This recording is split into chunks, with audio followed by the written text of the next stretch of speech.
Are you a health promotion leader, prevention professional, teacher, or administrator looking to increase health and safety and positivity in your community, school, or workplace?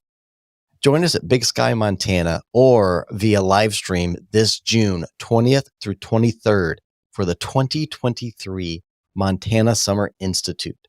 Discover the science of the positive and learn how promoting healthy, positive, and protective norms can prevent harm and promote health. The dynamic keynote presentations and interactive workshops will equip you with the tools you need to build lasting change and transformation. So don't miss out on this opportunity to strengthen your community, school, or workplace. Sign up now at montanainstitute.com/MSI. In prevention, we are all leaders. Whether you're leading a nationwide prevention initiative, facilitating statewide prevention community, you're a coalition coordinator, or a one-person shop, you are a prevention leader. How we show up and how we engage with others to create positive change takes all types of leadership. So sit back and enjoy these conversations with your fellow prevention leaders from across the globe who are sharing their lessons learned, best practices, and strategies for success. Hey everybody, this is Dave Clausen from DJC Solutions, and you are listening to the Prevention Leaders Podcast, the show that brings you conversations with like-minded and driven prevention leaders from across the globe. Before we start the show, I want to tell you about the Pathways to Prevention podcast, the podcast that brings together experts from government, academia, treatment, prevention, and recovery to discuss the latest trends and evidence-based practices in drug demand reduction. Our thought-provoking discussions cover a range of topics from the impact of COVID-19 on substance use to emerging drug trends and innovations in treatment and prevention. Whether you're a professional in the field or simply interested in staying informed about this critical issue, Pathways to Prevention has something for you.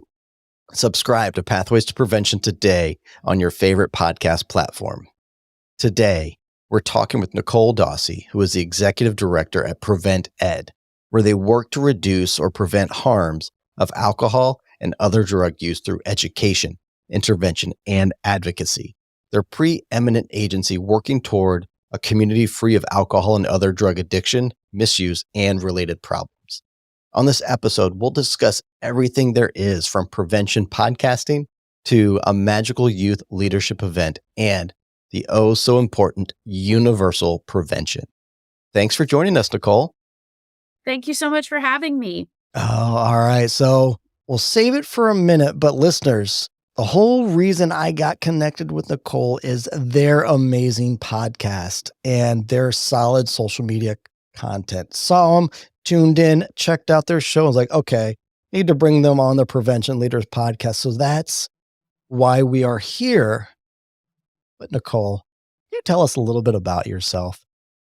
Sure. So I am the executive director of Prevent Ed. I've been here for 15 years. So I started when I was 12, and that was a joke. And I have been in this role since 2018. Prevent Ed used to be called NCADA, National Council on Alcoholism and Drug Abuse. So some people might know us as that. We've been around since 1965, and we're charged with primarily serving the 7-county eastern region of Missouri. However, we do have a statewide presence in the state of Missouri, and to some extent, a national presence as well on some initiatives we've done with the DEA and things like that. I know one of the things that we talked about beforehand was, what gets you into prevention? And there really are no two paths that are the same. I started as a middle school teacher, 6th grade, love 6th graders. And I was recognizing as I was trying to teach them, division and, about the Roman Empire, that while those things are all super important, I guess, they had some basic, what I call life skills that they just didn't possess. And it was everything from, how to cope with their uncomfortable feelings to how to navigate healthy or unhealthy relationships. And I recognized that while classroom-based education is so important. There's a whole lot of the other side of the report card things really also need to be taught. And that's what got me into public health. And I got my degree in public health. And when I was pursuing my degree at that point in time, methamphetamine was very present here in the state of Missouri. There were lots of dollars being pumped in to try to address it. Lots of local police departments were going out and trying to break up meth labs. And I took a job at this organization to help get a community coalition together in a rural county. And I left the organization after a little bit because I thought the grass was greener. And then I was out at a training and my former supervisor said, "You want a job?" And I said, "I have a job." And she said, "No, you want a job?" I said, "I have a job." And she goes, "Nah, I think you should consider coming back because there's a lot of us that are going to be retiring soon. And we think that you have what it takes to be a leader in some form or fashion." And I hemmed and hawed and I didn't know whether I should come back because I knew once I came back, I was going to stay for a very long time. And 14 years later, here I am. So it's been a long time. It's been a long time. I feel like we could do a whole podcast episode just on your time spent as a sixth grade teacher and the things you saw. Oh my goodness. Like you didn't share that when we were prepping. Oh my goodness. That's just that to me, that just speaks to your awareness and your heart, your caring. Well, Yeah. thank you. I mean, I had this really great plan that I was going to go in and just change these kids' lives like Michelle Pfeiffer in Dangerous Minds, and I was going to make them care about all of these things that they should care about. And I should also mention that I was tasked with teaching sixth grade in rural Louisiana. And I was I was brought in as a result of a state DSEG order. So I was a young, bright-eyed, bushy-tailed white woman in a classroom of kids of color. I had no idea any sort of their culture. At Louisiana, rural culture is very steeped in tradition. And many of my students in sixth grade were 16, which if you know anything about sixth grade, you know that they shouldn't be 16. They should be like 12. And most of my kids, I had 10 of them. The vast majority of my kiddos couldn't read. They were the primary caregiver for their younger brothers and sisters. They were trying to be in school all day and then leave school and then go home and get food on the table, maybe hold a job, because at 16, you could hold a job, right? And no wonder they weren't caring about their division, and so I was trying to follow, for the first several months, I was trying to follow my curricula. And finally, around November, I went into my principal's office and I was like, I can't do this. Like, they want to learn, but this isn't what they need to learn. Because also, I should mention, in the state where I was living, they had something called, or the kiddos were allowed to drop out of school at 17. So, which I would too. If I was 17 and in the 7th grade, I would probably drop out and try to get a job also, right? So I just realized that the focus needed to be, and my principal gave me carte blanche. She said, just don't let them get in trouble, because she did not want a black eye on the school, right? And so she said, just don't let them get in trouble. Teach them life stuff. So we started learning about healthy relationships. We started looking at positive outlets, because a lot of my students did not have anything fun to do that brought them joy, that kept them out of trouble. They might have had older siblings who chose some unhealthy paths, but they didn't have the thing that lit a fire inside of them. So we did a lot of that. We did a lot of, learning how to present, like how to open up to people, whether it was in a job interview or a friendship, or to talk about what you need. because a lot of them were so closed down and they were just angry all the time. And yet I would be angry too. That sucks. I wouldn't want to do that. I wouldn't want to be in that situation. So that's what led me to public health, realizing that there was something else that could be taught, that should be taught. And when I moved back to St. Louis for grad school, I came across the NCADA at that time, as we were known. And I was in schools. I would pop in, teach them resiliency skills. I would leave, and then I would go to grad school, and then I would work on this meth coalition, and I would do all these other things. And I knew that that other side of the report card stuff needs to be taught. It needs to be taught. And it would be so nice to think that parents do it or that families do it. But you know what? Last night is a perfect example. By the time everyone gets at home and sits down and like pretends to eat something, it's 7:00. How are you supposed to, where's the teaching supposed to come in? It's hard. So that's where we come in. That's where Prevent Ed comes in, and we can help out teachers and school districts because teachers are strapped. And that's really where we can help, is teach those other skills, whether you want to call them life skills or resiliency skills, coping strategies, whatever you want to call them. That's the bulk of what we do. So very, very interesting. And actually, from a past episode with Trent Coffey out of Tennessee, he talks about when you're working with schools, when you're working with parents as a prevention professional, go in and see what burdens can you relieve, asking them what can they do for you, but what burdens. And y'all are doing that. Kind of give me a little bit of goosebumps there, just thinking about the impacts y'all are making, helping the teachers bring their A game when they're in the classroom, which then in turn helps the youth, and also the direct impact you're having with the youth and their families. I'm getting lost in thought because I love it. This is the stuff that makes my heart happy, which is why I do what I do. And we hire teachers on purpose because we want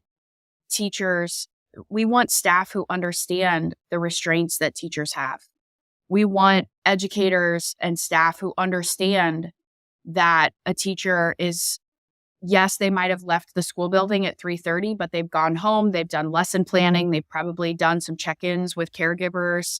And we need educators who know how to work a classroom, who have that presence, but who also can do some classroom management.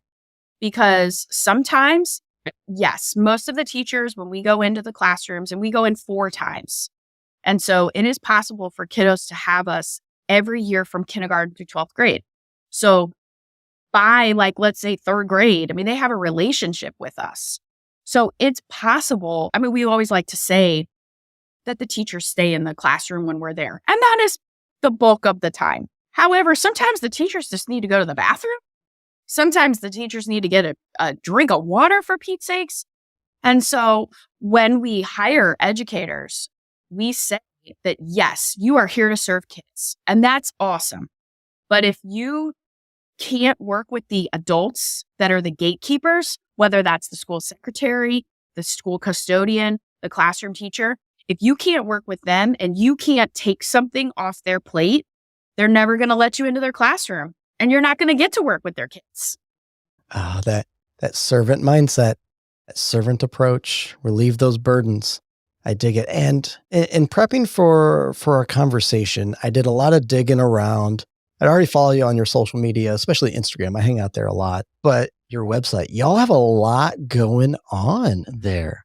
You do. Oh my goodness. I don't even know where to start. Where should we send our listeners if they want to check out and learn more about Prevent Ed? Yeah. So the website, it has a lot of information. I think when I'm talking about what we do, I break it down into a couple of buckets. The first I've already talked about, which is about half of what we do, and it's about half of our budget. So we're going into school. It's not a one shot. So we're not going in a single session. We don't do assemblies.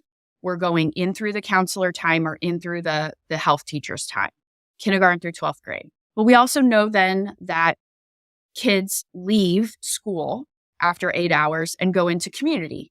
And if the communities and the households don't support what we just taught in schools, and we're sort of wasting our time. So we have a community strategy department. And right now, what that means is we serve about 30 community coalitions throughout our region. And some of those are very small. They might do a health fair once or twice a year. And others are huge, and get drug-free communities grants funding and our long time community coalitions. We've been doing the community coalition work since early 90s. But the actual purpose of our founding was assessments and referral for adults. So we were part of the early EAP movement. So we are not a treatment center. We will never be. That's actually not a thing that we could do, because it would actually go against everything that we stand for. Because what we do is we provide unbiased referrals to treatment, to fellowship groups, to positive outlets for adults and for teens. Because not every person that comes through our doors who's violated parole or who, has had a DUI or got in trouble at school, not every person needs treatment. And definitely not every person needs the justice system. But there's a lot of room in between there, right? And so we're not wedded to any treatment modality or fellowship group or anything like that. We really try to meet the individual where they are. And again, that's adults and teens.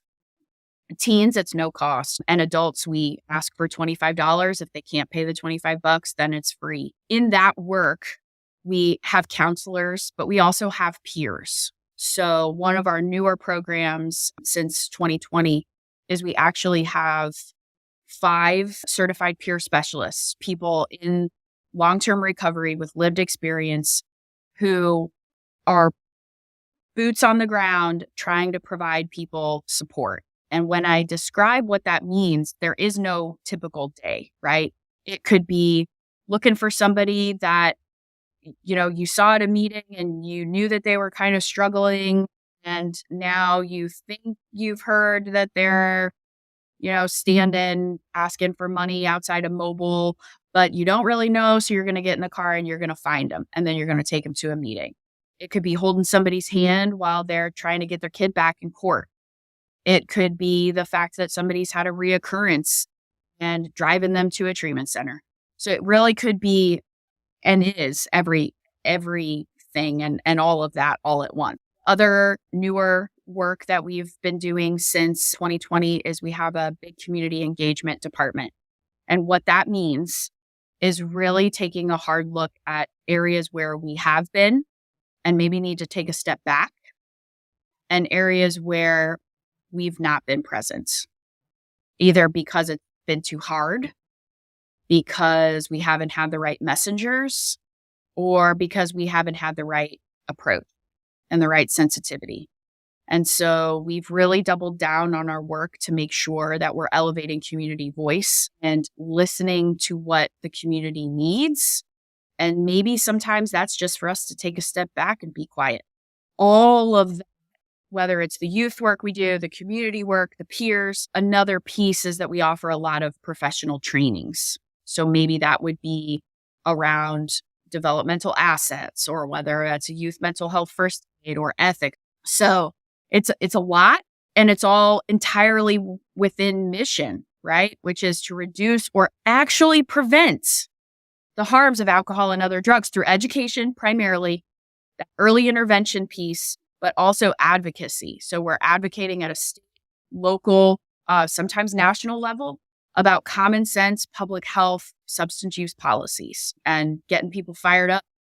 Fired up indeed. And it just sounds like a comprehensive approach. We hear that term every once in a while in prevention. Yeah. I would like to think that. Yes, I'd like to think that. Yeah. Yeah.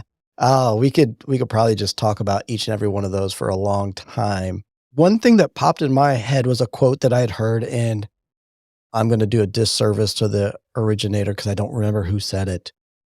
But stopping adult addiction must begin with youth prevention, because prevention is the only thing that can protect our future generations. It just stuck with me, and that's what you're talking about.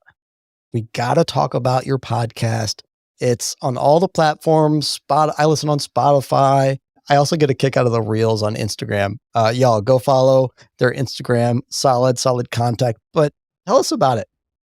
Yeah. So in 2020, 2020 was just such an interesting year, right? And so everyone's at home. And I think that that's when podcasts really sort of started like exploding, right? Because people needed to find a way to connect and to find a way to like get their voice out. So I had been asked to be on a lot of podcasts during COVID. Fine, great. I love the opportunity to spread the message. But then at the same time, we were rebranding and we were shifting our name and our brand from NCADA to Prevent Ed. And so, but to do that during COVID was challenging, right? Because news stations didn't really want to pay attention to that. There were far more newsworthy things that they should pay attention to. So I asked one of our committee members at the time, she's now since a board member, she works for Hubbard Radio, which is a great radio mega company that has a solid presence here in St. Louis. And I said, hey, if we're to do our own podcast, like, could I borrow a mic? Like literally, that was the ask. Like, could I borrow a mic? Because I don't want it to sound like janky, you know? And so she said, interesting.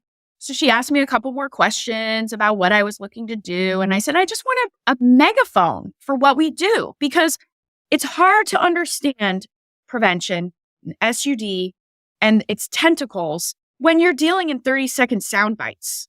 And it's infuriating to me, but I should get over it by now. But it's infuriating to me when a media person will stick a mic in your face and you give this great interview. And then you see it on the news and it's you standing there going, we're very concerned. And then they get your name wrong or they say the name of your agency wrong. So I wanted a platform to be able to actually talk through the nuance. And so she calls me back a week later and she said, well, can you meet with my boss? So we get there and it's not just her boss, it's like her boss's boss. And so essentially they said, we love it. This is unlike anything we have ever done. And we'll donate the studio space. We'll donate the platform for you. We'll teach your staff how to use it. How does recording twice a month sound? And I said, sold. So there we go. Sold. So it's called the Preventable. And the idea, because our name is Prevent Ed, we want people to sit down and just have a conversation. So there are ums and ahs in our podcast. It's about 18 to 20 minutes each episode, and it's very conversational. And the idea is just to pull up a seat at the Preventable, because we're just going to have a conversation about how substance use and prevention sort of intersect with all aspects of daily life. And I have to tell you, Dave, and this is full transparency here, 2020 was hard. 2021 was harder. 2022 has been even harder to be a leader of a nonprofit and to try to figure out how to keep serving and doing the work that is needed and how to keep our doors open. And I was feeling real burned out. And the podcast has been honestly the thing that has sort of kept me going. It's different. It's fresh. You can have cool conversations with people. I learned something, like not just like, fun fact, but like I'm like learning. I feel like I'm growing as a person. It's been awesome. Conversations, they are oh so powerful if you take time to just have them. And through those conversations comes connection. What are some of the fun highlights from, dare I say, 2022? I know it's been hard. What's a fun, memorable podcast memory? I think what I appreciate, I mentioned our community engagement work, and I mentioned the work that we're doing specifically in communities of color. And I think that one nice opportunity that the podcast brings is a chance to amplify local community coalitions that have been doing the work longer than I've been alive and who maybe now are becoming a registered coalition and have some more capacity, or they finally have a spotlight. And so I've been able to have some great conversations with like a woman who started a coalition a group while she was incarcerated called Four Walls and Beyond. And she had a really great support system helping her with her kid while she was incarcerated. Well, she realized that not everyone has that. And so she would have these reunification days and her kid would come and she would see all of these other women who weren't able to reunite with their kids. And if they were, their kids were really upset because things weren't happening, right? And they weren't necessarily getting all the things that they needed while the mom was incarcerated. So she decided to do something about it, created an organization. 18 years later, they just became a registered coalition. And she has a CFO who was also a formerly incarcerated person. This is my favorite line of the year. He kept saying, yep. He's like, since I've joined this organization, here's what I say. I used to sling dope for cheap and now I'm selling hope for free. I was like, oh my God, you need to put that on a t-shirt, you know? Right. But it's those kinds of things. And I would never have the opportunity to ever sit down and have a 20-minute conversation to hear about someone's origin story and how they got into how they've evolved as a human being. I don't take the time to do that. I don't think most of us do. And so what's nice is that this podcast is an opportunity to do just that and to hear the motivations, the things that drive people, but also the things that like keep them up at night. Right. One of my guests, her name's Learn, and she's a local radio broadcaster. She told me that something she's been thinking about with her own mental health, because all these people call in, right? And they tell her all of these things. And she was just had them as a burden, which as a leader of an organization, I can empathize. People tell me their problems. And she was telling me she went on a meditation retreat and the leader of the retreat looked at her and said, repeat after me. This is not mine. This is not mine. I feel like I need a tattoo of that because when she told me that, my head was like, this is not mine. So it's those kinds of things that just sort of keep me going. This is not mine. I do think that's going to be my next tattoo, by the way. This is not mine. Well, my mind didn't go to tattoos. My mind went to viral Instagram reel. Just that clip, so powerful there. The mindfulness that I'm told, I was so present listening, my mind is now gone thinking about how I need to apply. This is not mine. No, I know. Wow. Yeah, I'm going to go ahead and just end the episode and go sit down and do some meditating and think on that because, oh my goodness. I know. I think as prevention leaders, we all that's a duh for everybody, listeners, y'all. Think about those burdens that you're carrying that are not yours. I don't know where we're going next. I don't know. Let's drop the mic. Let's end it. Let's talk about prevention. Yeah, let's talk about prevention. So I'm going to get on my soapbox here, Dave. Can I do it? I'm going to get on my soapbox. Bring it. I think that there is room for the entire continuum of substance use disorder to be addressed. It worries me when some things are paid attention to at the exclusion of others. I am of the belief, and Dave, in the short time I've met you, I think you are too. I am of the belief that we can do hard things and we can do several things at once, right? We can fund recovery housing and school-based prevention for kindergartners at the same time, right? Now, maybe the same people shouldn't be doing those two things because we can't be good at everything. We can fund Narcan and naloxone distribution and community engagement strategic prevention framework. Those two things are not mutually exclusive.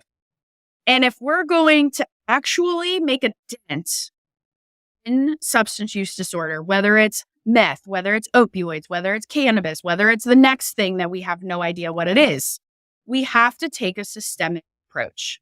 And you asked me what's the one thing that I want people to, come away with. And I keep thinking it is possible to do several things at once.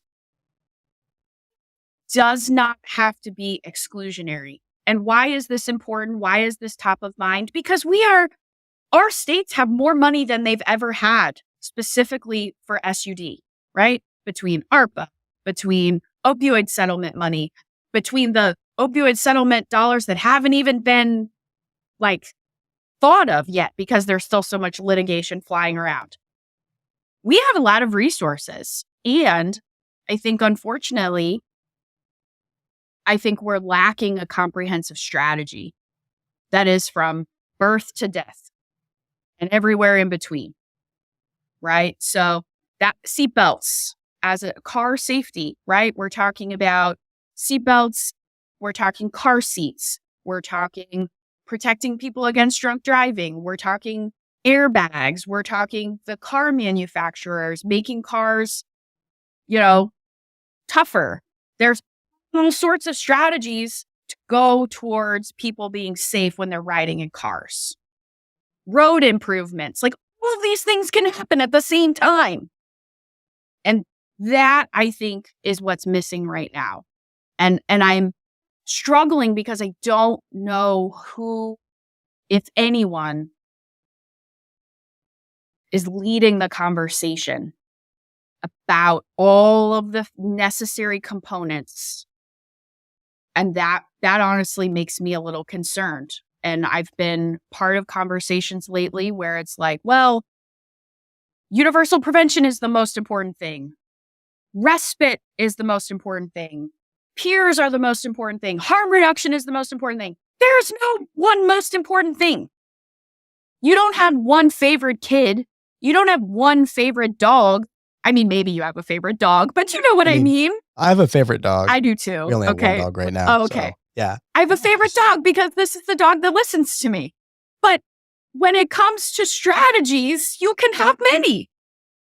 So I can get off my soapbox now, but it's the thing that every conversation I'm having lately is just beating that drum that one of the tactics is not more important than the other.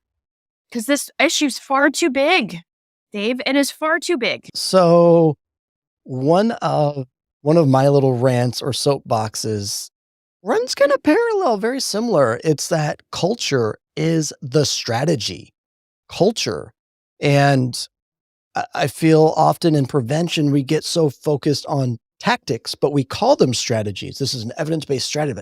It's a in tactic. The grand scheme of things, it's a tactic, yes, but the strategy should be culture. And this applies your team, your organization. If you want to have a more efficient, effective, closer knit team, you want to be intentional about creating a culture that fosters that encourages that. If you want a community that is safety minded, is prevention focused, is focused on wellness, health, mental health, it's the culture that is gonna do that's reach that result. But we get so laser focused tactic that we don't see how those tactics can influence, can lead into or not that overarching culture. Yep. And I think part of the culture is recognizing that you don't have to be good at everything, and that there's part of the culture is that you can have many tools in the toolbox and they're not all going to work the same. If I go to approach a problem in my house, I bring a toolbox full of lots of different things, lots of different tools or tactics. And I don't always know, but part of the culture is my mindset when I go to tackle the problem, right? Because if I try to approach it with a screwdriver and that's not going to fix it, and I'm well, then I guess just don't use a screwdriver anymore. Then that's a whole mindset. So I could not agree with you more. I really couldn't. I'm speculating that it just feels so big to try to tackle, to try to change, that it is easier just to focus on the tactics, or we just think, hey, I've got funding for this opioid program, so I'm going to focus on that. With the Mid-America PETTC, when I stepped into that director's role, I I was a little overwhelmed. I walked into a pre-existing work plan, and SAMHSA had their guidance as well. And I knew there was more that we could do than just here's our deliverables. It's what we've got to do in our work plan. We need this many participants, blah, blah, blah. Those metrics. That was boring.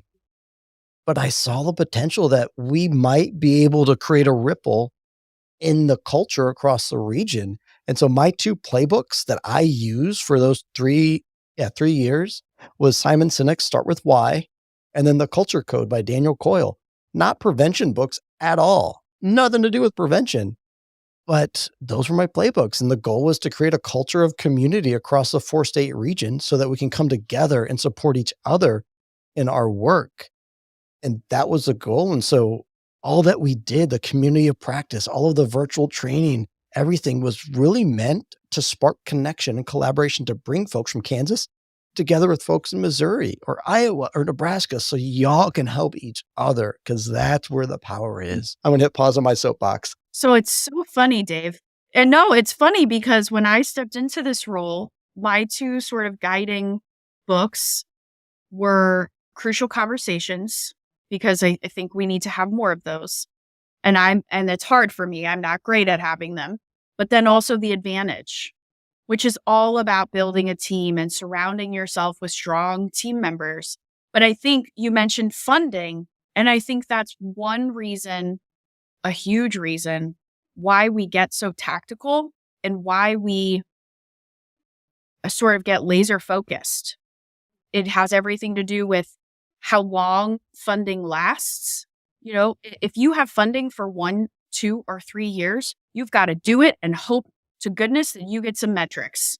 Because if you don't get the metrics, you're not going to be able, to get it again, if it's even a possibility. And within 1 year, you don't get to try new things. You barely ramp up. And then, and I also think, I appreciate several funders, at least in our area, are really starting to think through innovative strategies. I was part of a think tank the other night where they were rethinking what the word diversion meant, because they were really trying to broaden what that term actually means, right? But that's the exception, not the norm. And so for us to change the culture around how we do things, how we act, how we are, that's a bigger macro level discussion that's challenging, which is why I don't think people are having it. So I'm glad we're having it. Yeah, absolutely. So I won't give away the whole book, but in the Culture Code, he talks about research called the good apple, bad apple research. And it basically, the summary of it is that one good apple, you don't need to be in a leadership position, no title, just one, like you as an individual can, through small moments, small behaviors, shape and influence positive team culture. And that's a little nugget like I want the prevention folks to hold on to, is that, yeah, it feels overwhelming, but hey, how you have a conversation with a community stakeholder, the way you talk, the way you engage with them can create those ripples that can actually start to shape, start to change. Absolutely. How you show up. Absolutely. Yep. Side note, we've been talking for a while. I got to hear about this magical youth leadership event before I let you go. I know you've got a big to-do list, but I'm not letting you go till I hear about this youth leadership. Awesome. So it's called Teen Institute. For the last 41 years, we have been holding this 3-night, 4-day leadership opportunity for current 9th, 10th, and 11th graders. And they come, and I say magical because consistently the results, the surveys say there's some sort of magic that happens here. I mean, the kids come because they want to be a prevention leader or think through who they're surrounding themselves with. Not all of the teenagers that come are like Pollyanna perfects. Matter of fact, some come as a result of our early intervention programs, and this is a way for them to sort of think about their peer groups. But when they leave after these transformative 4 days, they are equipped with the knowledge, the skills, and the peer supports to enact change in their communities. So we hold it in June. This year's Teen Institute is going to be June 12th through the 15th. We accept kiddos from anywhere, so they don't have to live in Missouri. And it's only $50 because we have support from foundations and funders. So if a kid can get to us here in St. Louis, would love to have them. And then we will equip them again with all that they need to go back to their various communities and spread the good word that is prevention. I know I've got some listeners in Illinois, my home state, so not too far from St. Louis. Y'all, check it out. You've got a link, I'm guessing, on the webpage I can send them to check it out? That's correct. There'll be a link on our webpage. Absolutely. And I think I need to edit my introduction that this is not a magical youth event. It's a magical youth experience. It is. It's an experience. That's right. It's honestly, I mean, I've been doing this for 15 years. It is my most favorite thing that we do, and I still staff it. That's how much I love it. I hear passion. I dig it. Yes, exactly. Oh my goodness. Clearly, we can talk for hours on end, and we're going to chat again because prevention is absolutely better together. I think folks already know how to get connected with you. That's look at all the links that are going to be in the show notes. You're on all the social website. They're going to subscribe to your podcast. And I'm actually going to go look for those 2 episodes that you mentioned too. You got me hooked. You got me interested there. Here comes that final question for our listeners. If you were to tell them, if you're going to remember one thing from this episode, remember this. What would it be? We can do hard things. We can do hard things. We can end this, but it's going to take all of us in conversation and in community with lots of different tactics, lots of different ideas. We're going to have to put our egos aside because we can do hard things. And I'd really like to retire early. Come on, people. We can do this. Retirement? What is that? No, we can do this. We can do this. Oh, all right, y'all. Step it up. We can do hard things. Nichole needs to retire, so let's get busy. Oh, this has been an absolute delight. Y'all are awesome, doing awesome work. I'm so glad our paths have crossed and we can collaborate again in the future. Thank you very much for coming on. Thank you so much for having me. Appreciate you.